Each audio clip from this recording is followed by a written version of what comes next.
Eita.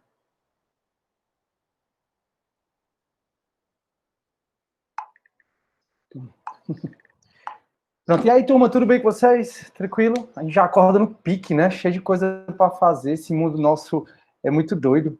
É um mundo muito rápido, né? Tudo acontecendo, muita informação acontecendo ao mesmo tempo. Oi, Sara, bom dia. Elaine. Bom dia. Bom dia, linda. Você tá bem? Tudo bem. Que bom, graças a Deus. Turma, vai falar, Elaine? Não. Desligar Ah, aqui, já tá. dei bom dia. Ah, tá, perfeito. Né? Porque tu ficou com o microfone ligado, eu fiquei sem saber se tu ia falar ou não. Show, turma. Então, nossa última aulinha antes da prova, né? Se vocês tiverem alguma dúvida, turma, eu vou fazer assim. Eu disse, rapaz, não tem sentido eu terminar pré-socráticos hoje e já começar socráticos, quando a gente vai ter uma semana de prova, né? Então, quando a gente voltar daqui a 2 semanas, eu vou ter que revisar tudo. Então, o que é que eu vou fazer hoje? Eu vou só acabar o pré-socrático, aquelas escolas, te reviso um pouquinho, aí eu acabo, e aí eu fico para saber se vocês estão com alguma dúvida na prova, certo? Se vocês querem tirar alguma dúvida, eu posso até abrir a prova de vocês aqui para a gente conversar um pouco sobre ela, mas eu, obviamente eu não vou abrir mostrando para vocês, né? Porque aí seria muito doido. Mas na prova, eu e a Bianquinha, nossa querida monitora, a gente selecionou algumas questões de vocês. Então vai ter questão de aluno, vai ter questão de monitor, vai ter questão de concurso, vai ter questão minha, vai ser bem bacana. Como eu tinha falado para vocês, a primeira chamada eu fiz toda objetiva, certo? Exatamente pela dificuldade que se tem pela facilidade que se tem de copiar da internet um texto, né? E pela dificuldade que eu vou ter de saber se você copiou ou não. Aí a segunda chamada está com um nível um pouquinho mais alto, um pouquinho mais difícil, tem mais questões, e na segunda chamada eu coloquei mais questões. E aí eu pensei se eu vou colocar subjetivo ou não. Tranquilo? Então hoje, turma, a gente acaba o período pré-socrático. Aí eu pergunto se vocês têm alguma dúvida na matéria que a gente viu até agora. A V1, né, vai ser dia 22, terça-feira, e 24, terça, primeira chamada, 24, segunda. Você pode ir para qualquer uma das duas, ou para o dia 22 ou para o dia 24, fique bem à vontade. Recomendo que compareçam a do dia 22, acho que vocês vão acabar terminando mais rápido, ela está mais tranquila. Mas também, se quiser fazer a do dia 24, não vai ser também, meu Deus, impossível, não. As questões vocês vão fazer pelo AVA, tá bom? Já mostrei hoje, posso mostrar novamente. Que aí vocês fazem lá no AVA, vai abrir o questionário na hora da aulinha, né? De 7h30 até 9h10, até 9 horas, aliás, vocês vão fazer essa prova. Tranquilo? Cuidado, porque só tem direito a uma tentativa. Então, quando você enviar o questionário, acabou o questionário, não vai ter como refazer novamente, tá bom? Então, vocês vão ter só uma tentativa. Então, cuidado quando enviar. Procurem ser honestos, né, com vocês mesmos, porque essa avaliação, né, é para a gente se autoconhecer, né, saber se a gente está sabendo ou não. Às vezes a gente acha que não está sabendo e está sabendo. Às vezes a gente acha que está sabendo e não está, enfim, né? E aí a gente precisa sempre atuar com muita honestidade principalmente com nós mesmos. Exatamente porque se a gente não atuar com honestidade, não fizer tudo direitinho, acaba que uma hora ou outra a vida mostra pra gente como é que tem que ser. Mas, assim, fiquem bem tranquilos, né? Bem à vontade. Acho que a prova vai ser bem tranquilinha. Já acho que o mundo tem ansiedade demais, então eu não quero ser o cara que vai contribuir para a ansiedade do mundo. Então não precisa ficar louco. A nossa matéria, turma, o que é cobrado na prova, é mais essa questão geral, não é a nota de rodapé do livro da Marilena Chauí, não. Não é o pentagrama que dá origem ao número de ouro, não. Não vão para esse lado, não. São mais essas coisas que a gente vem conversando, mais o geral sobre a filosofia, né? Então, as unidades da prova é a unidade 1, o que é filosofia, que aí você tem que saber a etimologia da palavra filosofia, quem foi o primeiro filósofo, você precisa saber por que a filosofia ocidental ela surgiu na Grécia, precisa saber por qual motivo, né, a filosofia surgiu. Então, a unidade 1 a gente falou bastante, né? E a unidade 2, que é da filosofia da antiguidade, só a escola pré-socrática, que é a que a gente vai acabar hoje, certo? Então, a matéria da prova vai até a aula de hoje. E pronto, aí quando eu acabar os pré-socráticos, ao invés de eu já ir para o socrático, eu vou perguntar se vocês têm alguma dúvida para a gente conversar sobre a prova. Beleza, turma? Tudo bem? Tudo bem com todo mundo? Show? Não show? Me digam aí alguma coisa, por favor. Tá ótimo, professor. E a prova basicamente é aquele primeiro trabalho, né? Rogério, exatamente. A prova, ela é assim, né? O que o primeiro trabalho eu até disse para vocês, que tentem fazer como se fosse uma espécie de resumo, para que você não precise ler a introdução, a unidade 1, capítulo 1, 2, 3 e 4 da Marilena. Basicamente é isso que a gente viu até agora, né? A introdução da Marilena Chauí, aí na unidade 1, capítulo 1, 2, 3, e a gente entrou no 4. Então, assim, não precisa você ler tudo, porque se você já fez aquele trabalho e fez como uma espécie de resumo, Rogério, você está coberta de razão. Que aí, esse resumo, ele vai servir para vocês revisarem a matéria sem precisar ler tudo de novo. Show, aí o Douglas está ok, Lissa ok, e Maria Vera está ok. Perfeito, então. Turma, então eu vou compartilhar minha tela, vou mostrar de novo onde vocês vão fazer a avaliação, tá? É no próprio AVA, do lado do bloquinho onde vocês entregam a atividade semanal, já está programado o sistema para abrir automaticamente. Então, quando você abrir, vai estar lá. Agora, passou de 9, acho que eu até estendi para 9 e 10. Passou de 9 e 10, o sistema vai fechar, então não dá para fazer de novo. Aí, se você tiver 9 horas lá fazendo, voado, chegou 9 e 10, não terminou, o sistema vai fechar e ele vai aproveitar as suas respostas, tá? Então, tentem só contemporizar, né, o tempo, para vocês não fazerem muito rápido, para vocês terem tempo de fazer, e também para você não deixar de responder alguma questão. Beleza? Vou compartilhar aqui a minha tela, turma.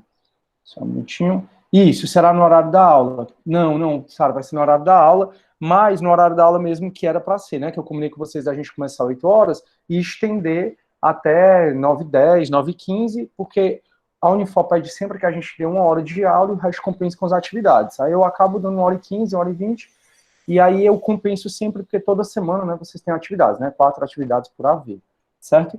Então, Sara, vai ser de 7h30 às 9h, acho que eu estendi para as 9h10. 7h30 às 9h10, tá bom? Então, você quer entrar, 7h30 já vai estar aberto. 7h29 ainda não vai estar aberto. Show? Beleza, turma. Então, eu estou vindo aqui, ó, para a nossa disciplina, né, tá? Filosofia Geral, H311-07.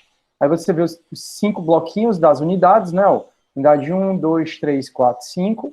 Aqui é onde vocês entregam as atividades semanais. Turma, essas 4 primeiras são 4 atividades por AV, cada uma vale até 1 ponto. Essas 4 atividades, elas vão fechar dia 22, então, por favor, não deixe para a última hora, não seja um brasileiro, que a gente tem mania de deixar tudo para a última hora, né? Então, turma, essas 4 atividades, você vai entregar até o dia 22, tá? Não tenho nem como prorrogar, porque eu tenho que lançar a nota de vocês. Então, já foi prorrogado, né? Eu prorroguei principalmente para a galera que está se matriculando mais tarde, todo mundo enfrenta problemas diferentes, então eu sei que quem se matriculou agora no último dia, por exemplo, que foi dia 14, eu acho, tenho certeza que não foi porque quis, tenho certeza que foi pela circunstância. Então, como a pessoa que se matriculou agora, ela vai pegar aí já 1 mês de aula andando, só a nossa são 10 aulas, né? Aí eu resolvi estender para o dia 22, porque aí todo mundo consegue ter tempo. E também eu não acho justo estender só para um, se é para fazer para um aluno, eu faço para todo mundo. Por isso que dá 1 a 4 até o dia 22. Aí dá 5 a 8 vai ser para a V2. E aí é o que eu combino com vocês, essas aqui eu geralmente não prorrogo, tá?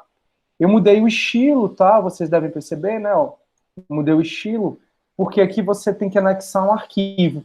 E nas demais você vai fazer no próprio sistema. Eu acho melhor, até para eu corrigir, até para eu ver, vai ficar mais fácil. Mas isso a gente conversa depois da V2. Depois da V1, aliás. Então, turma, por favor, não esqueçam de entregar as atividades, tá? Toda aula eu falo disso, para você não esquecer. E onde é que você vai fazer a avaliação? Aqui, ó, avaliação, AV. Então, AV1, primeira chamada, do dia 22, AV1, segunda chamada, do dia 24. Então, essa é na próxima terça, essa é na próxima quinta. Você fez a 1, não precisa fazer a 2. Você perdeu a 1, obrigatoriamente tem que fazer a 2. Se perdi a 1 e a 2, professor, se eu perdi a primeira e a segunda chamada, não existe previsão de terceira chamada, tá bom? Então vai ficar só a pontuação das atividades. Por isso não deixe de fazer, turma, eu acho que rapidinho, principalmente quem está acompanhando a matéria, eu acho que rapidinho você termina essa prova, tá bom? Então, turma, essa é a AV1 da disciplina, vocês podem responder no dia 22, nesse caso, a primeira chamada, né, de 7h30 às 9h10.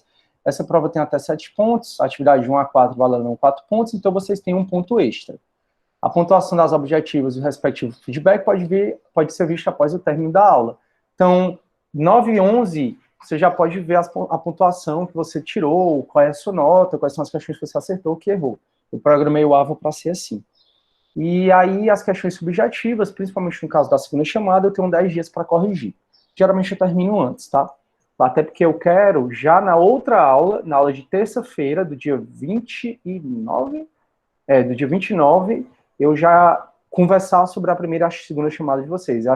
É a aula que eu sento, galera, vamos resolver aqui a prova junto. A gente resolve a prova junto e eu vejo se vocês tinham dúvida e tal, depois eu lanço as notas. E aí, só é possível enviar as respostas dessas provas uma única vez, portanto, ao concluir a prova, o aluno não vai ter direito à tentativa. Então, por favor, atenção.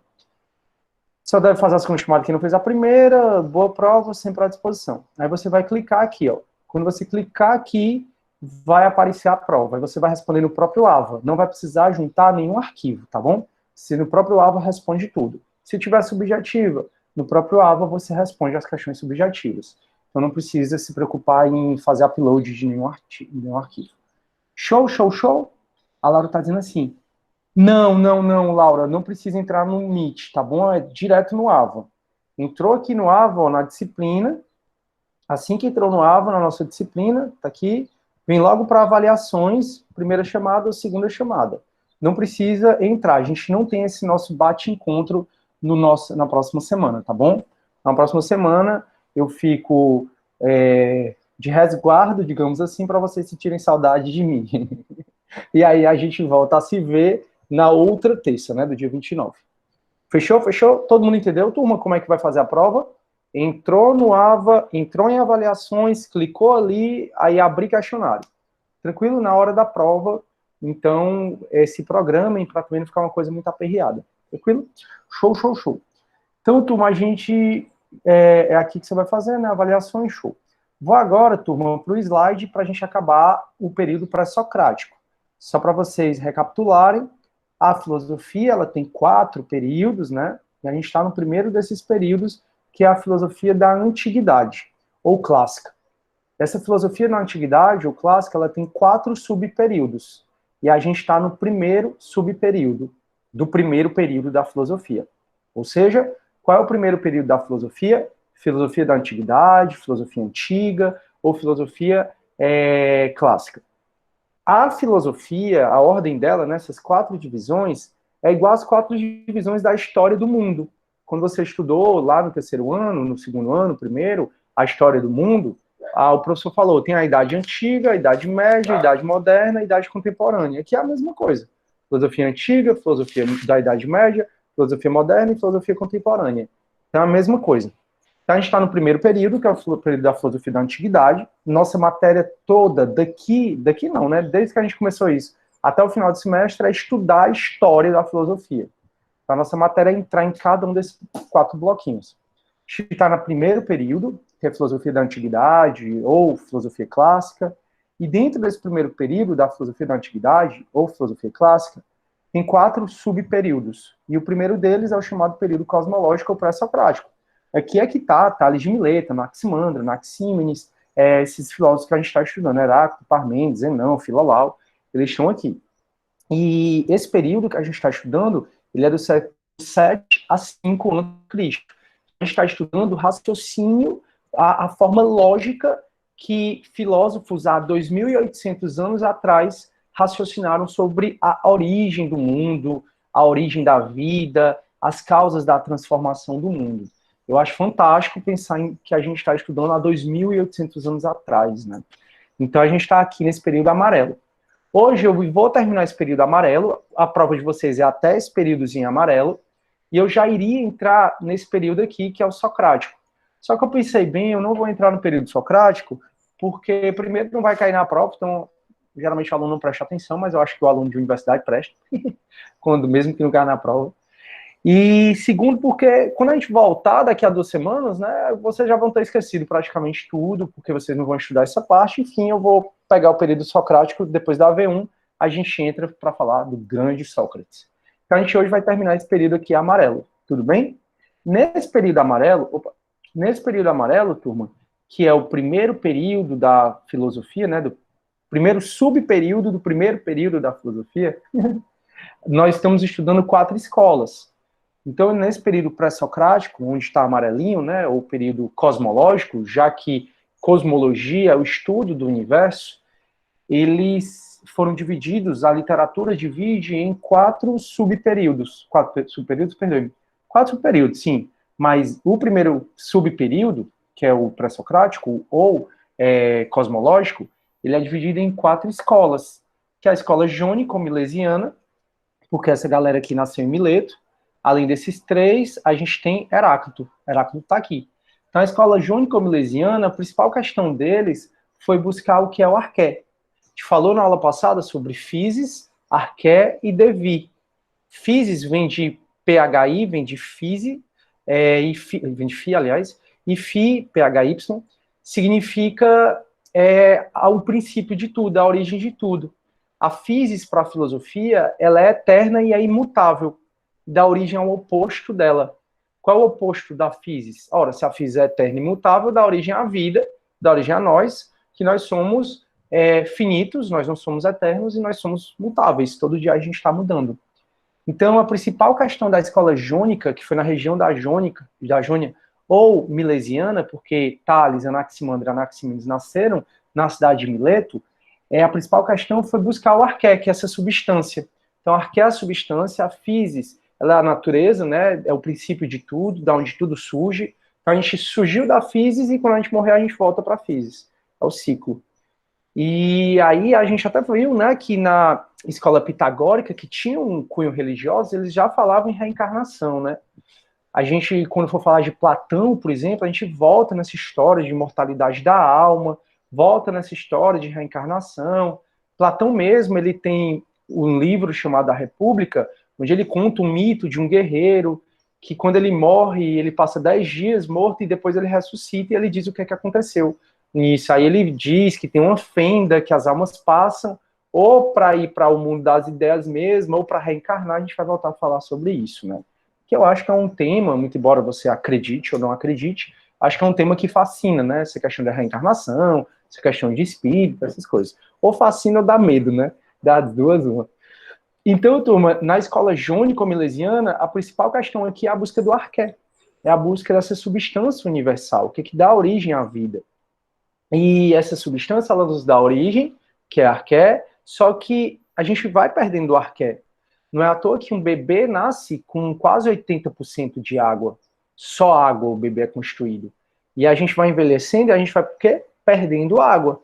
Não é à toa que os idosos, eles têm a pele mais enrugada, têm a pele mais enrugada que a nossa. Por quê? Principalmente pela perda de água. Então, nem eu nem vocês, a gente tem a mesma quantidade de água que a gente tinha quando nasceu. Esse movimento da gente perder água, esse movimento da gente perder arqué, esse movimento da gente surgir da physis e voltar para e surgir da physis e quando morrer voltar para a physis é o que a filosofia chama de devir. Então a gente tem a physis, a gente tem o arqué e a gente tem o devir, que aí esses conceitos eu falei na aula passada. Então a gente está aqui nessa escola jônica ou milesiana e aqui a principal questão é a busca do arqué. São 3 principais filósofos, na verdade são 4, mas 3 deles nasceram na cidade de Mileto. Foi Tales de Mileto, Anaximandro de Mileto e Anaximenes de Mileto. Vimos que para Tales o arqué é a água, para Anaximandro o apeiron, que é o indeterminado, para Anaximandro não dá para determinar, e para Anaximenes é o ar. E para Heráclito é o fogo, Heráclito é o filósofo do movimento, pedir pelo amor de Deus para você não esquecer as discussões de Heráclito e Parmênides, que eu vou precisar, durante boa parte do semestre, principalmente quando a gente passar sobre Platão, sobre essa discussão que Heráclito, para ele tudo está em movimento, estranhamente, paradoxalmente, para Heráclito, o nosso oposto é que nos dá origem. Então a gente só está vivo porque não está morto. Só existe o sol porque existe a lua. Só existe o dia porque existe a noite. Só existe o masculino porque existe o feminino e tudo isso vice-versa. só existe o feminino, porque existe o masculino, só existe a noite, porque existe o dia, e aí vai. Então, o Heráclito é o filósofo do movimento. Ele diz que tudo está em constante movimento, e tudo é finito. Quando acabar esse movimento, a gente morre. Já Parmênides, nessa escola eleata, né, Parmênides e Zenão, eles puxam essa discussão de Heráclito, mas puxam a discussão de Heráclito para discordar dele.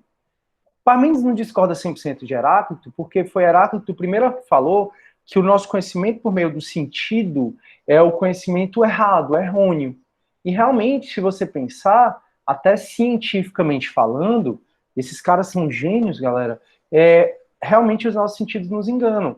Porque estão acontecendo fenômenos em espectro de luz que os nossos olhos não permitem interpretar. Então, estão acontecendo esses fenômenos que os nossos olhos não conseguem enxergar. Então, o espectro de luz é enorme e a gente só enxerga parte dele. Então, com certeza, aqui do meu lado está acontecendo coisas que nem eu e nem vocês a gente está percebendo. Alguém quer falar? Eu ia falar que você chega na parte de física quântica, chega até a ser o contrário. Quando você usar os seus sentidos, você não acredita no que está acontecendo. Desafia tudo que você consegue imaginar. Os átomos pulam um espaço, atravessam parede, fazem tudo que a gente não imagina que possa fazer. Perfeito, Breno, é exatamente isso, cara. Obrigado.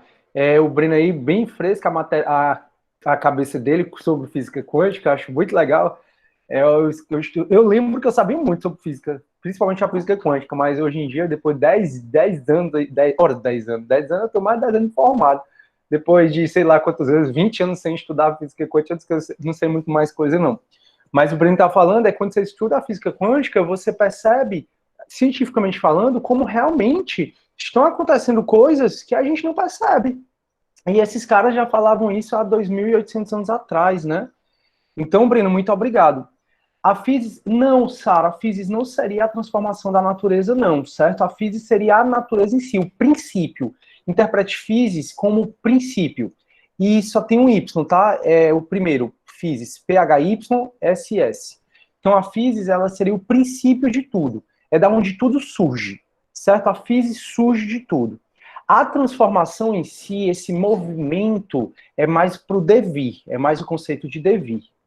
Deu para entender, Sara? Depois tu liga o áudio e me diz aqui se tu entendeu, porque senão eu explico. Física, princípio. Interprete a física como a natureza em si. A gente surge da física, a física é eterna e imutável, e a gente surge dela. Ela dá origem a toda a vida, que toda a vida ela é finita e ela é mutável. Pronto, perfeito, entendeu? Turma, então, realmente, obrigado aí, Breno, pela contribuição. Então, Heráclito ele já falava isso.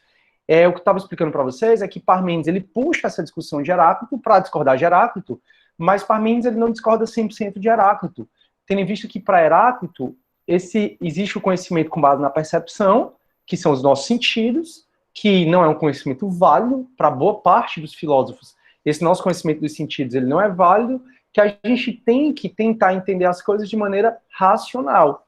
Aí nessa escola eleata, que eles não se preocuparam tanto em saber qual é o arqué, eles se preocuparam mais em refletir sobre a origem do mundo, sobre se o mundo está parado ou em movimento. Na escola eleata, que é na região da Eleata, Parmênides e Zenão puxam a discussão de Heráclito para primeiro discordar deles. Dizer assim, para Heráclito tudo está em movimento. Para Heráclito é um movimento que dá a vida. Para Parmênides, não. A gente acha que a coisa está em movimento, mas é porque o nosso sentido está nos enganando. Parmênides para. Tudo está parado, nada muda.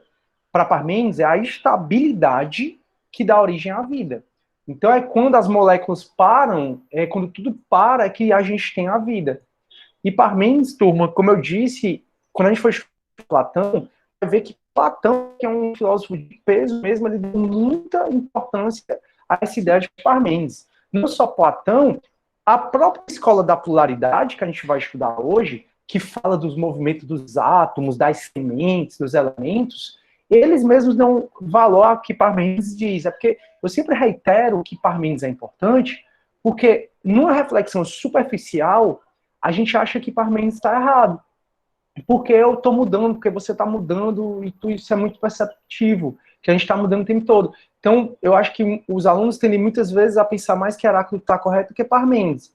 Na verdade, quem está correto ou não, a gente não vai saber, né? Infelizmente, nossa percepção, nosso conhecimento, ele é muito limitado. Mas ambos têm muita razão, tanto Heráclito como Parmênides, né? E lembre que na filosofia, o que menos importa é a resposta. O que mais importa é o processo. Isso não significa que a resposta você marcar errado, tá? Lá na prova eu vou considerar, tá bom? E o fato, turma, então, é que Parmênides pega Heráclito para dizer, Heráclito, eu não concordo, nada está em movimento, só... Mas e por que eu acho que está em movimento? Meu pai acabou de sair aqui no carro dele. Por que eu acho que está em movimento? Porque isso é só percepção. E aí vem Zenão, que foi na última coisinha da aula que a gente falou, foi sobre Zenão, e ele traz o paradoxo de que o teu sentido percebe que o mais rápido pode alcançar o mais devagar. O teu sentido percebe que uma tartaruga, se começar uma corrida na frente de Aquiles, Aquiles vai alcançar rapidamente a tartaruga, mas teu sentido está te enganando. Na verdade, o conhecimento válido não é com base nos sentidos. O conhecimento válido é com base na razão.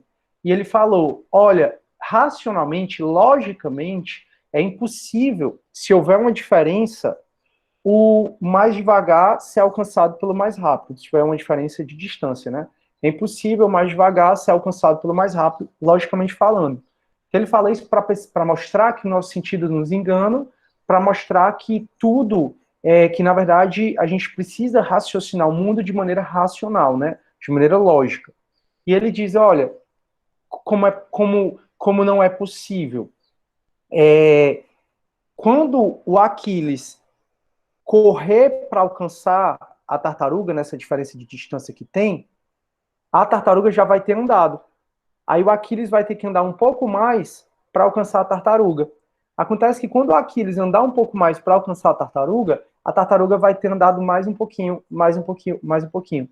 Eu sei que na física, né, a gente estuda o conceito de velocidade, o conceito de aceleração, mas que para Parmênides e para Zenão, que foi Zenão que criou esse paradoxo, isso aí não é válido, certo? Então, assim, eu não quero que você concorde com o Zenão, eu só quero que você entenda mais ou menos o raciocínio dele. Quando ele criou esse paradoxo, né, que o mais devagar nunca vai ser alcançado pelo mais rápido, o que ele quis tentar foi provar logicamente que tudo está parado, que a nossa essência não muda, que quando a gente percebe a mudança em mim, em você, isso aí é uma percepção com base nos sentidos, é só uma percepção na aparência, mas a nossa essência ela está paradinha, é como se a nossa alma fosse a mesma sempre, nossa essência é como se fosse nossa alma. Enfim, então a gente estudou a escola jônica, com Tales, Anaximandro, Anaxímenes e Heráclito, que eles se preocuparam com Arqué. Estudamos a Eleata ela resgata as discussões de Heráclito para discordar de Heráclito, que eles acham que tudo está paradinho, e para concordar no âmbito que Heráclito falou, que o conhecimento com base nos sentidos não é válido. Que o conhecimento mais válido é o conhecimento com base na razão, na lógica. E aí a gente estudou também os pitagóricos, ou escola italiana, ou itálica, porque eles estavam no sul da Itália, e aqui, turma, se você tiver um pouquinho mais de interesse, tiver tempo, deem uma lida nas lendas dessa escola, é um barato, porque eles tiveram muita conotação religiosa, né? Falavam de reencarnação, eles ainda usavam matemática, de todas aqui, foi a que mais teve, teve conotação religiosa, né? E eu acho mágico pensar que quando eu estudei Pitágoras, né, no, sei lá, 8ª série, nem lembro, quando a gente estuda Pitágoras, lá o Teorema de Pitágoras, você acha que o cara é extremamente racional, que é isso, e ele é mesmo. Só que mesmo com essa racionalidade exacerbada, ele foi capaz de também criar tipo uma seita religiosa. E como o conhecimento deles era muito transmitido oralmente, não por escrito, pessoa matemática, explicar a matemática, a nota musical, o som, o universo, por meio da matemática falada, é muito doido. Mas como era muito explicado oralmente, né, isso não significa que eles não tinham pedra, não tinham paus para poder fazer os triângulos, as coisas, tem muita lenda ao redor dos pitagóricos. Enfim, e a gente estudou que para eles tudo é número. Eles já anteciparam, né, o algarismo binário, que é o que permite que a gente se veja hoje por meio do computador, é o que permite que o meu computador, o seu, traduzam o que a gente está vendo aqui, né? 01, 0001. Então, eles acreditavam, né, que tudo era número. Eles tinham como arqué o zero, o algoritmo 1 e o 0, ou seja, 1 e o ponto. Por quê? Por que eles tinham isso, né? Esse algoritmo? Porque eles diziam que absolutamente tudo pode ser explicado por meio da matemática. E se a matemática é composta de números, nós somos compostos de números. Então, para eles, tudo pode ser explicado por meio da matemática. Então, você imagina a quantidade de medições que essa galera fez, turma. A quantidade de medições que essa galera fez para chegar à conclusão que absolutamente tudo pode ser explicado por meio da matemática. Eu acho brilhante, eu acho assim fantástico. Então a gente viu na aula passada a jônica, a pitagórica e a eleata, e a gente vai estudar só mais 3, são 4 filósofos, na verdade, mas a gente vai estudar mais 3 tipos de pensamentos que são chamados escola da pluralidade. Na sua tabelinha, então, né, você pode continuar, separou aqui, né, Zenão, Parmênides, Zenão, e aí você pode continuar, botar mais 3 linhas, eu pedi para você fazer 10 linhas, a primeira é essa aqui, e o resto é de filósofo, e aí você pode colocar que eles são filósofos pluralistas, ou da pluralidade, e eles são pluralistas, turma, porque esses 3, porque depois eu passo, hoje mesmo eu passo, tá, essa tabelinha para vocês, eles são da escola da pluralidade, porque eles acreditam, turma, que não é só uma coisa que compõe a vida, ou não são duas, como Pitágoras, que dizia que era o 0 e 1. Pitágoras era dualista, né? Então, os jônicos aqui, eles eram monistas. A eleata,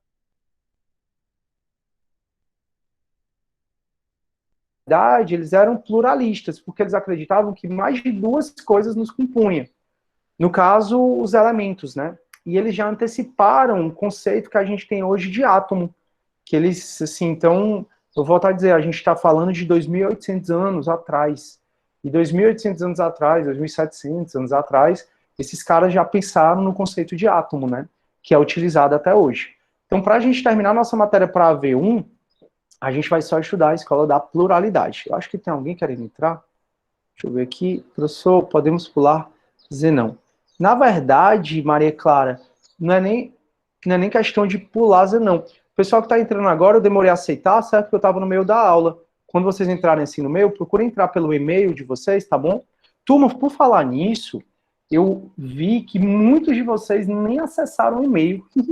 Ó, muitos de vocês aqui, ó, nem acessaram o e-mail para confirmar.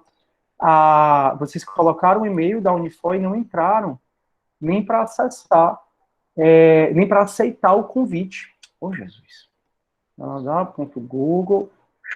Professor, eu entrei direto pelo ABA, já foi direto, não pediu nem autorização. Deixa eu só te perguntar, porque eu tô doido para entender a forma mais fácil de vocês entrarem. Tu tá no teu Gmail logada com o e-mail da Unifor? Verifica para mim, por favor. É por isso. Então, tu tem que estar logada, eu também, ó, esse meu e-mail aqui é o da Unifor, eu consigo entrar nas minhas aulas todas, Mas, professor, se você não tiver logado, na hora que ele abre o Meet, você pode trocar a conta que ele também vai direto. Olha, que bacana. Porque então, quando você vai pelo ABA, que você clica no link, ele abre a página do Meet e aparece lá a conta que você está logado. Aí se você troca, aí eu sempre troco, eu deixo o meu pessoal, vou lá, troco pro da Unifor. E aí ele já aparece a lista de tudo que eu tenho programado. Olha que bacana. O pessoal que chegou agora, todo mundo sabe fazer o e-mail do Unifor? Assim, foi passado, né? No começo do semestre, principalmente o vídeo da então, EMA. O pessoal que chegou agora. O pessoal que chegou agora, não sei. Aí quem tem que responder são eles. Mas, não, agora eu falo que entrou agora no Unifor. Eles geralmente recebem, mas eu não vou saber fazer. Se eles podem fazer o e-mail, é isso? O meu ponto não é esse. O meu ponto é aqui, ó. Eu cadastrei 41 pessoas, ó. Só 8 confirmaram. 32 pessoas nem entraram no e-mail da Unifor para aceitar ou não meu convite. Tá dando para entender? Porque às vezes dá problema. É assim, eu não tenho o menor problema em aceitar. Como eu toda aula eu digo, o que eu acho só, o que eu fico é com pena, porque eu vi, por exemplo, que os 2 que entraram agora, eles estão aí há um tempinho, há 1 minuto, 2 minutos, 3 minutos, porque assim, eu tenho que acabar o raciocínio para poder aceitar, entendeu? Porque senão eu vou ter que ficar parando o raciocínio o tempo todo da aula. E aí, ó, para você ver, ó, 41 pessoas, só 8 pessoas entraram no e-mail. Então, eu estou vendo que não estão entrando no e-mail. Então, façam do jeito que, não sei quem falou agora, que eu achei brilhante. Então, você entra no Meet, quando entrar no Meet, muda a conta para o da Unifor, que aí você entra direto. Inclusive, quando eu cheguei aqui, tinha umas 5 pessoas já. Show. Ó, Douglas, eu entro. Pois é, Douglas, eu acho que é por isso. João Vitor, pronto. Quem não recebeu nada, para fazer o e-mail da Unifor é só criar a conta do Gmail usando a Edu. Pronto, para fazer o e-mail da Unifor, é só entrar no Unifor Online, aí lá em cima tem Gmail. Você cadastra e você faz, e você cria, né, o seu e-mail institucional da Unifor. Aí, depois que você criar o e-mail institucional da Unifor, a querida Bianca, nossa monitora, eu já habilitei para ela cadastrar vocês aqui, entendeu? E aí, eu acho que, mesmo que eu não cadastre, vocês conseguem entrar se estiverem logados no e-mail da Unifor. Ó, eu conectei no meu e-mail, no céu, e recebo e-mail direto no céu. Perfeito. Oi, Bianquinha. Eu ia pedir para quem é novato me chamar no privado que eu ensino a fazer o e-mail institucional. Show. E quem também não recebeu o e-mail para mandar para mim no privado. Pronto. Quem não recebeu o e-mail, manda para a Bianquinha no privado, que ela cadastra. E assim, Bianca, para ser bem sincero, eu acho que se ele tiver logado no da Unifor, nem precisa isso, mas manda quem não recebeu o e-mail. Você viu aí que mais da metade da sala eu cadastrei 40, 32 não viram. Enfim. E aí, Bianca, também manda no grupo aquele vídeo da Moema, que a gente passou 200 vezes, que ela ensinando a fazer um e-mail. Não é difícil. Pronto, que é só entrar no e-mail no Unifor Online, clicar lá em Gmail e fazer o seu e-mail, né? Cadastrar. Aí o e-mail que você vai ter vai ser assim, @unifor.edu.br. Esse e-mail, ele é um e-mail que é do Gmail. Aí então, quando você clicar no link do Meet, você muda a conta, como foi sugerido, aí eu não vi por quem, e aí você já entra sem autorização. Mas, se quiser entrar pedindo que eu autorize, não tem problema, só se a aula já tiver começado, né, vai esperar só um pouquinho. Deixa eu ver aqui o que a galera tá falando. Maria Clara tá perguntando se pode pular Zenão. Na verdade, não, né, Maria Clara? Eu expliquei Zenão para vocês. Aí tem que colocar um e-mail, eu também entro sem pedir permissão, eu fiz um e-mail, mas não recebi nada. Quem não recebeu nada, checa de novo, que eu acho que recebeu. Se também não recebeu mesmo, manda para Bianquinha. Maria Clara, para fazer o e-mail da Unifor, é só criar uma conta do Gmail usando a Edu. Pronto, valeu, Maria Clara. Sempre uso o e-mail da Unifor, show.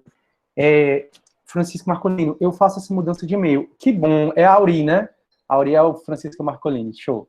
A Auri sempre faz a mudança de e-mail, aí entra sem pedir autorização. O Rodrigo, eu conectei no meu e-mail no céu e recebo os e-mails direto no céu. Eu também faço isso, né? Porque assim, eu também sou aluno, como vocês sabem, eu faço S, o Vitor tá me formando, e a gente tem esse mesmo esquema, e aí eu uso o meu e-mail também para entrar, sem o menor problema. Aí a Lívia, a senha do e-mail vai ser a mesma da matrícula, gente. Show, Lívia, obrigado. A Bianca, bom dia, iniciarei a chamada de vocês de forma silenciosa, não será preciso enviar os nomes aqui. A partir de agora, quem cair a chamada, manda o nome no WhatsApp. Show, obrigado, Bianquinha. Turma, tranquilo, então fiquem à vontade para entrar pedindo autorização, mas eu acho que seria mais cômodo para todo mundo entrar direto, né, sem precisar pedir autorização. Beleza? Então, turma, a gente pode ir para a escola da pluralidade. Vamos nessa? Podemos? Bora lá. Ai, olha, meu senhor. Turma, a escola da pluralidade, certo? Como eu falei, é chamado de escola da pluralidade porque para eles o arqué era mais de duas coisas, né? Pitágoras era dualista, ele achava que era o algoritmo 1 e o 0, o ponto. Aí o Pitágoras era dualista, os jônicos eleatos eram monistas. E esses caras aqui, eles são da pluralidade. E eles, turma, principalmente Empédocles, ele foi o primeiro a trazer essa questão do átomo, né? Do que a gente estuda até hoje. Isso é milagre mesmo, é aquela história do milagre grego que a gente conversou, né? A filosofia, ela é um milagre grego ou ela é um roubo grego? Enfim, o fato é que, turma, é uma corrente extremamente materialista, porque ela acreditava nos elementos, ela acreditava nas coisas que eles chamaram de sementes, às vezes chamaram partículas, depois chamaram de átomos. Então, era uma corrente materialista porque eles já sabiam que nós éramos compostos por matérias. Daí por que corrente materialista? Então você é uma... Olha, a gente pedindo para entrar, ó, aí eu tenho que parar para entrar, entendeu? Por isso, para aceitar. E às vezes a pessoa até já entrou na aula, ela só caiu. Mas enfim. Turma, então essa escola, ela é uma escola materialista, exatamente porque ela já acreditava que a gente era composto por matéria. Então eles já sabiam que a gente era composto por matéria. E aí, depois isso aí foi mais desenvolvido, vem Einstein com E igual a mc, ou seja, que essa matéria da gente é energia. Mas isso aí foi muito depois, né? Então eles já tinham uma corrente materialista e mecanicista, porque eles já acreditavam no movimento mecânico dessas partículas. Eles, todos três aqui, o que tem de comum é que eles acreditavam nesse movimento. Para eles, a vida é que dá movimento às coisas. Mas eles também aceitam as ideias de Parmênides.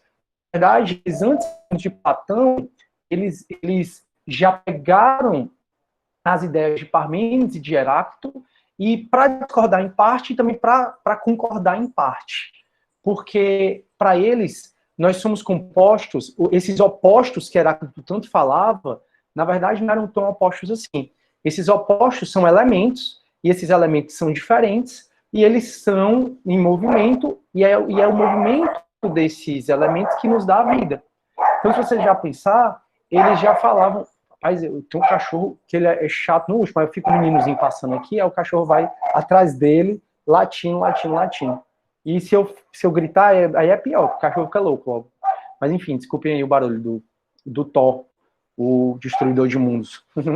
Turma, o fato é que eles já falavam que os átomos, assim, eles já usaram essa palavra átomo, principalmente os atomistas, mas eles já falavam que eles têm pesos diferentes, que eles têm composição diferente. Então, o que a gente vai estudar agora é como eles chegaram a essa conclusão até chegar ao átomo, que é o átomo que a gente estuda hoje, da tabela periódica. Então, eles são os primeiros precursores da tabela periódica. Eles são os primeiros que já falavam desses elementos, né? Que a gente estuda e depois esquece. Eu lembro que na minha época, não sei se hoje é assim, tinha para fazer o vestibular da UES, a gente tinha que decorar a tabela periódica, porque ela não dava a tabela periódica. A da UFC dava, mas da UES não dava. Achavam barato. Aí ficava lá, a gente morrendo de fazer frases para poder decorar esta história. Pronto, essa história aqui surgiu aqui. Essa história surgiu há 400, quase 500 anos antes de Cristo. Infelizmente, né? Não, eu tô brincando, porque se não fosse isso, não tinha ciência como a gente tem hoje. Então, a corrente materialista e mecanicista, a única realidade existente são os corpos que estão em movimento, e a gente não percebe. São esses corpos em movimento que vão dar a vida. A gente tem 4 principais filósofos, Empédocles, Anaxágoras, e a gente tem também os atomistas, né, que é Leucipo e Demócrito. Então a gente tem 4 principais filósofos aqui, Leucipo e Demócrito, a gente vai estudar dentro dos atomistas. Turma, o primeiro que começou a falar dessa história, que deu origem ao que a gente conhece hoje como átomos, é o Empédocles. E a cidade dele, né, é Agrigento. É exatamente Empédocles de Agrigento, porque foi a cidade que ele nasceu, em 493 a.C. E aí, turma, ele vem tentando conciliar o pensamento de todos os filósofos, né, principalmente Heráclito, Parmênides. Ele vem tentando conciliar o pensamento da galera. E ele, ao invés de falar que o arqué era água, como Tales queria, que era o ar, como Anaxímenes queria, que era o fogo, como o Heráclito queria, ele veio falar que, na verdade, o arqué é tudo isso. Então, para ele, nós somos compostos, aliás, toda e qualquer vida é composta por 4 elementos. Às vezes mais, às vezes menos. Então, ele acreditava que os seres terrestres, como a gente é composto dos 4 elementos, mas o elemento que predomina é o elemento terra. Os seres aquáticos, eles são compostos por 4 elementos, mas o elemento que predomina é a água. Os seres do deserto, os seres que não precisam de tanta água, é composto por 4 elementos e predomina o elemento fogo. E os seres que voam também são compostos por elementos e o que prevalece é o elemento ar. Então ele, pessoal, há 500 anos atrás, ele já dizia que os seres, todos nós, tudo que tem vida, é composto pelos 4 elementos. Esses 4 elementos, fogo, ar e terra, e água, eles mesclam-se uns com os outros, formando os diferentes objetos. E de acordo com a proporção de cada um deles, é que a gente dá origem aos seres terrestres, aquáticos, marítimos, aquáticos ou marítimos, aéreos e os seres do deserto, de acordo com o que tem mais. Se ele for o primeiro a falar que existem elementos, esses elementos são diferentes, esses elementos eles se juntam e mesclam, e mesclando esses elementos dão origem à vida, e dependendo do elemento que prepondere, o ser vai sair daquele jeito. Então, nós somos a combinação desses elementos. O meu cachorro também é a combinação desses elementos, só que em proporções diferentes. Um peixe é a combinação desses elementos, mas em proporções diferentes. Então, Empédocles, ele foi o primeiro a falar que nós somos compostos por vários elementos. Esses elementos, para eles, seriam os elementos originários, que originam tudo, são esses 4, né, que a gente tem os 4 elementos. Para entender, pessoal, Empédocles... KKKK. Sim, professor, deu sim. Show, obrigado, Rogéria. Aí, turma, a gente vem para Anaxágoras, né? E Anaxágoras, turma, o que a gente conhece hoje como átomo é o que a Anaxágoras chamou de semente. Então, Anaxágoras, ele disse que existem várias sementes no ar, várias sementes se misturando, várias sementes que, o conhecimento, né, a gente já sabe que para a filosofia, o conhecimento com base nos nossos sentidos não é um conhecimento tão válido assim, né? Então ele diz que a gente tem, né, várias sementes rodando, e essas várias sementes, quando elas se reúnem, é que dão origem à vida. Olha aí que bacana, turma. Realmente nós somos compostos de várias sementes. Você é composto por átomos, você é composto por vários elementos, e esses elementos, eles estão no teu corpo. Então, a gente faz exame de sangue, pelo menos, eu faço exame de sangue, eu faço exame de rotina, né? Eu vou para médico uma vez por ano. Rapaz, ela tira lá não sei quantos tubos de sangue, é tanto do elemento que ela pede para ver, é magnésio, é cálcio, sei lá, é tanto elemento lá que ela pede para ver, ou seja, isso só prova que eu, que você, que todos nós somos compostos desses elementos, que ele chamou, no caso Anaxágoras, ele chamou de sementes. E ele falou que essas sementes, elas são imutáveis, portanto, nós somos imutáveis também. Então, o ser é imutável. Lembra que Parmênides falava que o ser é imutável, que o ser, ele não muda, que tudo está paradinho. Então, ele já falava, ele resgatou Parmênides. Mas ele também percebia esse movimento de Heráclito, que esse movimento, ele disse que era o movimento das sementes. E assim como o anterior deles, ele falou que são esses elementos que compõem toda a vida. Por isso que ele disse que o tudo está em tudo. O tudo está em tudo porque esses elementos, eles se reúnem e, a depender da proporção deles, eles dão origem a um ser. Então, os elementos se reúnem, dependendo da proporção, eles dão origem ao peixe. Esses mesmos elementos se reúnem, dependendo da proporção de cada um, dão origem a gente, ao ser humano. Esses mesmos elementos se reúnem, aí, dependendo da proporção, eles dão origem a um cachorro, e por aí vai. Então, ele diz que os objetos, né, os seres, surgem quando as sementes estão reunidas, as sementes que estão rodando, né, no mundo, estão reunidas de forma tal que o objeto resultante predomina as espécies de uma espécie determinada. Então, a depender da quantidade daquele elemento X, né, de uma semente, então, a semente A está predominando no corpo da gente. Eu sou composto pela semente A, B, C, por essa semente, você chamou de semente. Então, junta e a proporção dela é que dá origem àquele ser. Se mudar a proporção, vai dar origem a outro ser. Isso é fantástico, porque isso aqui acontece mesmo, né? Então, o raciocínio dessa galera é muito parecido, né? Raciocínio de Empédocles, raciocínio de Anaxágoras, e aí a gente chega nos atomistas, que as professoras de química adoram falar dos atomistas pra gente, né? Toda vida eles falam que a palavra átomo, lembro bem, minha professora de química, não sei se foi a mesma de vocês, todo semestre eu falo isso porque eu tenho um amor fora do comum por ela. É óbvio que eu nem sou amigo dela, tá? Só assim, né, de vê-la na academia, coincidentemente, nessa pandemia a gente estava treinando na mesma academia. E eu acho que vocês conhecem, ou pelo menos alguns de vocês, que é a Marislene. A Marislene, ela foi minha professora de química, ela é uma inspiração. E eu já queria ser professor, e quando eu vi o jeito da Marislene, a forma como ela atua, eu disse, caramba, eu quero ser professor mesmo. Enfim, a Marislene, ela, quando estava explicando química, eu vi química 1, química 2, química 3 com ela, E aí ela explicou que essa palavra, que o átomo em si, ele já foi falado por filósofos da Grécia Antiga, que é Leucipo e Demócrito. Eles estavam falando isso há 470 anos de Cristo, há 400 anos atrás. Eles já conversaram sobre isso. E eles desenvolveram, pessoal, a filosofia de Empédocles, porque Empédocles, não esqueçam, ele falou dos 4 elementos, né? Só que ele disse assim, rapaz, e o que é que compõe esses 4 elementos? Então, o que é que compõe a água que eu vejo agora, o que é que compõe a terra, o que é que compõe o fogo, o que é que compõe o ar? Eles perceberam que se eu cortar uma maçã, e sempre o exemplo de maçã, se eu cortar uma maçã, a maçã vai dividir a metade. Se eu cortar a maçã, essa metade vai para um quarto. Se eu cortar, vai para um oitavo. Aí eles perceberam que um objeto, quanto mais você vai cortando, menor ele vai ficando, né? Então eles pensaram assim, e veja a lógica da coisa. Eles pensaram, rapaz, só pode existir um átomo. E o que é o átomo? Átomo é divisão, A é não divide. Então as coisas, tudo, eu, você, todas as coisas, se a gente for cortando, vai chegar uma hora que a gente não vai mais conseguir dividir. E isso é o que eles chamaram de átomos. Então, para eles, se você for cortando meu braço, cortando, até no nível microscópico, vai chegar uma hora que é indivisível, e por isso que eles chamaram de átomo, e por isso que a gente fala de átomo até hoje.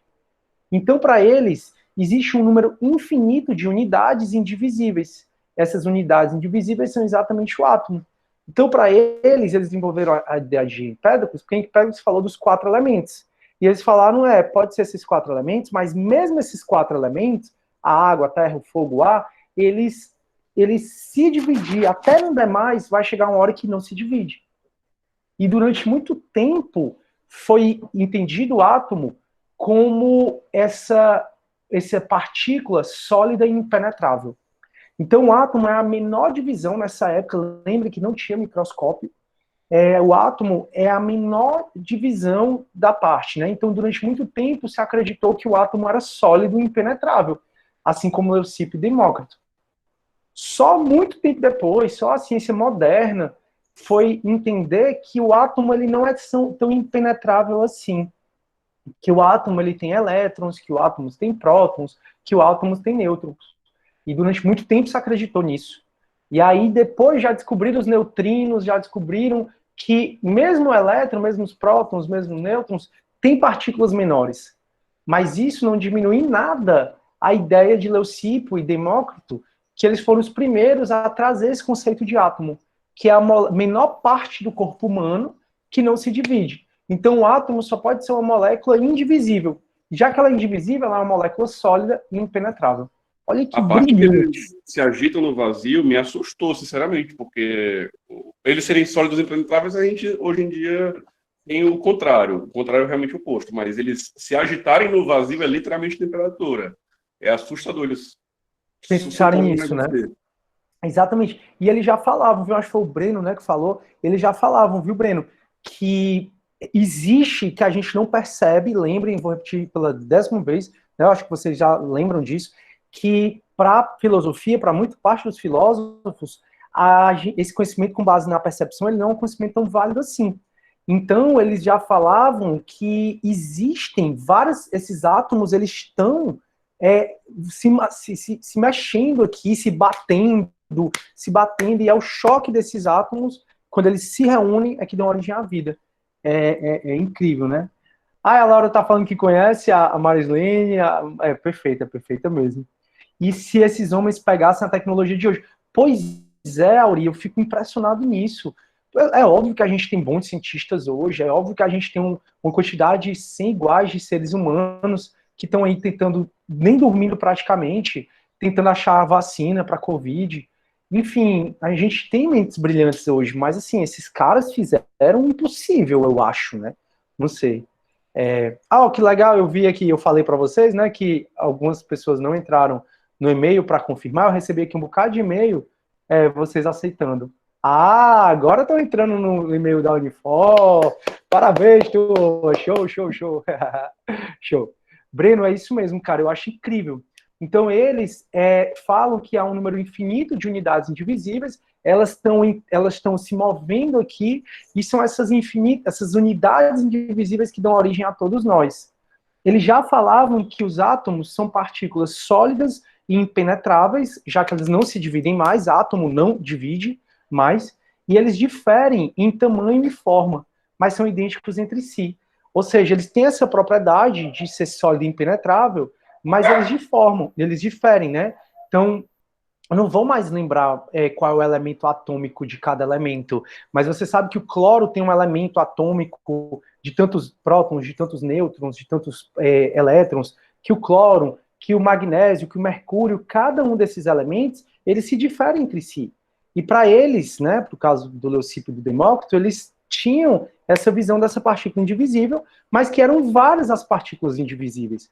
Daí porque eles eram pluralistas, porque são várias as partículas indivisíveis que diferem entre si na forma delas e no tamanho. Mas elas são idênticas a partir do momento em que elas são sólidas e impenetráveis. Então, o átomo, para eles, tem as mesmas características do C de Parmênides. Quando a gente conversou sobre Parmênides, eu mostrei para vocês que, para Parmênides, o C é imutável, o C é um só. Então, eles voltaram, né? Eles voltaram para essa ideia de Parmênides, que o C é impenetrável, ou que o C é imutável, que o C está paradinho, que a essência não muda. Eles voltaram para essa ideia de Parmênides e também eles pegaram a ideia de Heráclito, falando que os átomos estão se movimentando aqui. Então, eles são infinitos em números e agitam no vazio ao acaso, que aí é o que o Breno está comentando. Então, eles são infinitos e estão aqui, estão se chocando na minha frente, na sua frente, vários átomos estão se chocando na visão deles. E é esse choque aleatório que ele forma a vida. A vida é composta por átomos. E eu acho brilhante, todo professor de química fala essa historinha aqui que eu estou contando para vocês, e eles são dos atomistas, e é a última escola que a gente vê, né? Porque aí todos os slides eu terminei. Então, conclusão. Tema central do período cosmológico é a natureza. O monismo foram os jônicos, os milesianos e os parmênides. Dualismo pitagórico, pluralismo, esses quatro filósofos, Empédocles, Anaxágoras e Demócrito. A questão do conhecimento, né? Começa-se a levar a distinção entre o conhecimento baseado na verdade, você só tem o conhecimento verdadeiro com base na razão, e o conhecimento com base nos sentidos, que é só a aparência. Esse conhecimento com base nos sentidos, eles não é um conhecimento tão válido, isso aí já é falado nessa época, que, como a gente falou várias vezes. Aqui eu já mostrei, a importância desses pensadores não se deve tanto às suas respostas particulares, mas sim ao fato de que foram os primeiros a buscar resolver racionalmente a questão da natureza, a última das coisas, e afirmar que a origem da natureza está nela mesma. Então, por isso que a natureza é a physis, né? Que é da onde tudo surge e da onde tudo volta. Alguém vai falar? Professor, Pode falar. você pode voltar para aquele slide dos atomistas que eu esqueci de copiar uma coisa, por favor? Posso sim. Pode sim, esse aqui, né? Aí, obrigada, Não. sim. Mas tu sabe que tá lá no AVA, né? Ai, não sabia não. Tá bom, obrigada. Tá lá no AVA em unidade 2, se chama os pré-socráticos. Tá bom? Tá aqui para tu terminar de copiar. Depois eu te mostro onde é que tu acha. Enquanto isso, turma, enquanto ela vai copiando, eu tô falando ela porque eu não vi o nome da aluna. Alguém quer tirar alguma dúvida? Alguém quer tirar alguma dúvida sobre a prova? Alguém quer tirar dúvidas sobre a matéria? Pode ser matéria passada, só não vou explicar tudo de novo, tá? Professor, Mas como alguém quer... cairia esses filósofos?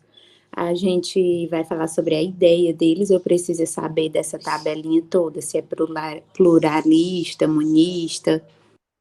Pronto. Pode cair o arqué, pode cair uma questão para você relacionar. Quem pediu para ficar nesse slide, eu posso sair daqui? Pode sim, já deu certo, obrigada. Pronto. Só para te mostrar onde tá, tá? Eu já mostrei, mas não custa eu mostrar novamente. Ó, unidade 2 é esse slide aqui, ó, os pré-socráticos. Tá bom? É esse. Quando a gente for para a helenística, eu vou usar esse aqui. Ok. Tranquilo? Show. Deixa eu ver o que vocês escreveram. Lista de presentes. Pronto. Turma, o que acontece? Como é que pode cair, tá? E essa é a minha tabelinha, eu vou passar para vocês. Ou então vocês podem tirar o print agora, se quiserem, para vocês pensarem. Pode cair assim, para quem perguntou, tá? Relacione a coluna, né? Para Tales, qual é o arqué? Para Anaxímenes, qual é o arqué? Aí você vai relacionar a coluna. Pode cair uma questão mesmo para qual filósofo diz que o arqué é indeterminado e infinito. Aí você já sabe que é Anaximandro com Apeiron. Qual filósofo pode cair dessa forma, entendeu? Você relacionar, pode perguntar uma frase que um filósofo disse, e aí você, essa frase é de, sei lá, de Anaxímenes. Aí você vai e marca Anaxímenes. É mais ou menos desse tipo. Como vocês tem a tabela, né? Acho que acaba que não vai ter tanta dificuldade, né? Muito embora a ideia é que você não pudesse olhar, né? Fazer sem consultar. Mas isso aí eu não vou poder controlar. Enfim, cada um vai fazer da forma como achar melhor. E aí, pessoal, pode cair dessa forma, certo? Relacionar o arqué dos filósofos, colocar uma frase para você me dizer, marcar qual é o filósofo, colocar qual é o filósofo, qual é o primeiro filósofo, ou então qual é o filósofo que criou a palavra filosofia, pode cair dessa forma. Deixa eu voltar aqui. Ah, ótimo, professor, obrigada. De nada. Um prazer, Raquel, ver agora que é tu. Turma, alguma dúvida sobre a matéria passada? Alguma dúvida para a prova? Se eu posso ajudar vocês em alguma coisa? Sim, não? Me Tô ajudem tranquilo, aí. professor. Show. Vai todo mundo tirar 7, né? Eu digo 7 porque a nota máxima vai ser 7. Tô olhando aqui, turma. A primeira... À medida que começar a estudar mais... Ai, desculpa esse barulho aqui. À medida que começar a estudar mais, vai aparecer um monte de dúvida. Aí não tem mais tempo, viu? E sou eu, tá?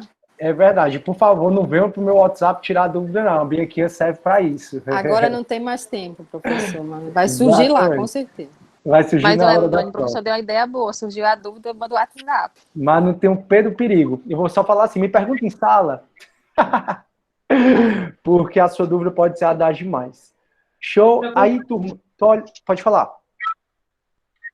Professor, se estiver fazendo a prova e acontecer alguma coisa com a internet, o que for resolvido, fica salvo ou não entra mais? Até a tentativa?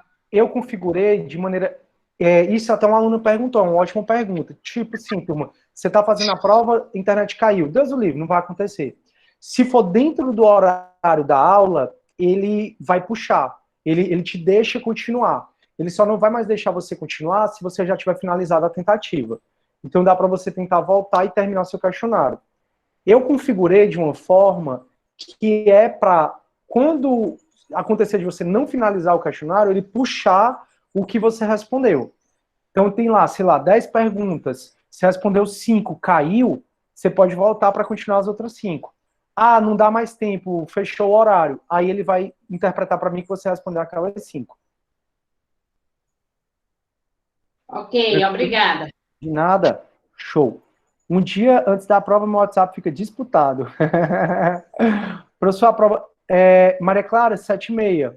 Eu falei até no início da aula, de 7h30 às 9, até botei 9h10 para vocês fazerem, tá? Tem tempo demais. Principalmente quem for fazer a primeira chamada, pessoal, que é toda objetiva. Então tem tempo demais para vocês fazerem. Esse programa, acorda um pouquinho mais cedo, acordem aí 7 horas, tomem um cafezinho, tranquilo. Vamos fazer a prova com tranquilidade.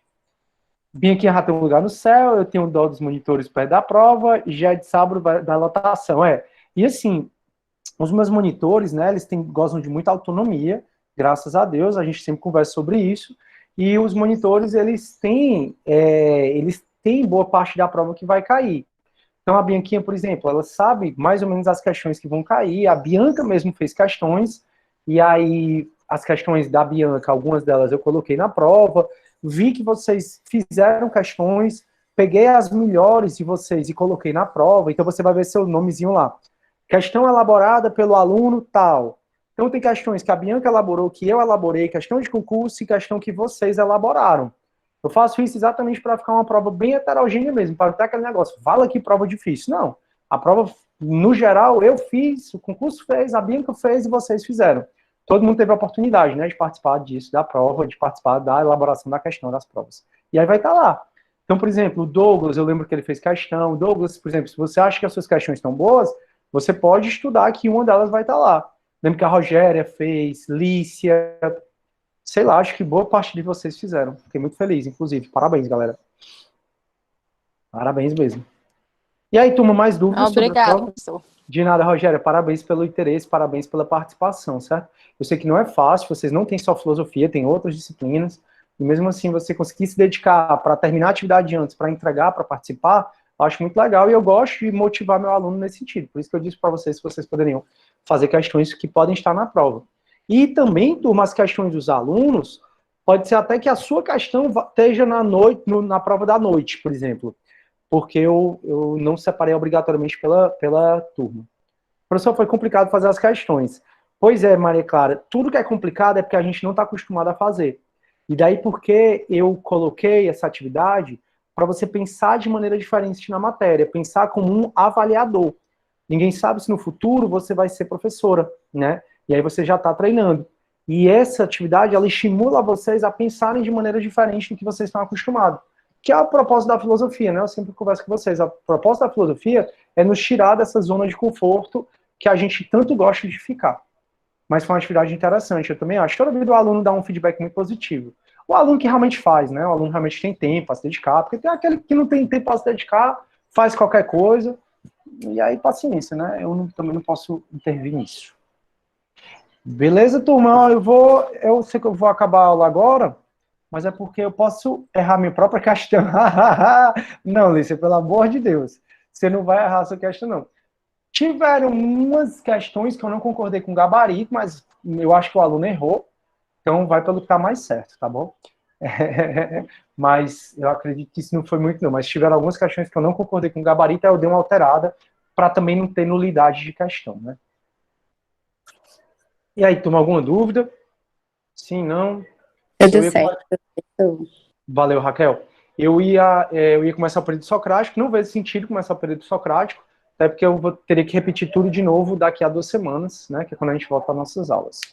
Então, turma, é isso, fiquemos por aqui, eu vou parar a nossa gravação, fiquem com Deus, turma, estudem para a prova, não se